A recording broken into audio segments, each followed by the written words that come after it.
Pemirsa, warga dihebohkan dengan air berwarna merah layaknya darah di Desa Ranto, Kecamatan Lok Sukun, Kabupaten Aceh Utara. Masyarakat yang melintas berhenti menyaksikan fenomena langka tersebut.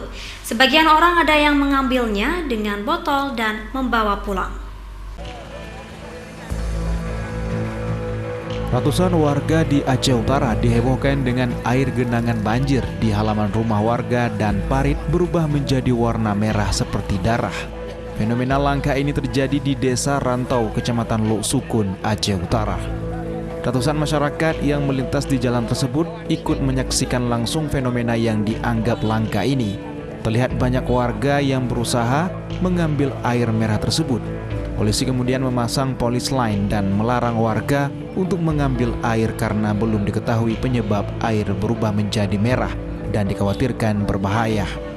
Jalur lintas Medan Banda Aceh sempat terganggu akibat dipadati warga. Menurut warga setempat, peristiwa ini terjadi sejak pukul 4 Sabtu pagi dan terus meluas bahkan bertambah pekat warnanya. Itu kelebihan penonton itu biasanya. Nah, kita jangan sensitif kali untuk memikirkan hal-hal yang bukan, karena itu memang fenomena alam itu sering terjadi. Jangankan di sini, di laut pun bisa merah.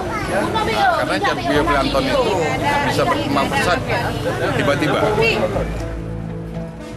Terkait dengan fenomena langka ini, Dinas Kesehatan Aceh Utara meminta warga tidak mengambil air yang diduga tercemar ini, karena ada kemungkinan mengandung bakteri E. coli dan diare sehingga dapat membawa gangguan kesehatan bagi masyarakat sebelum pihak terkait mendapatkan hasil tes lab.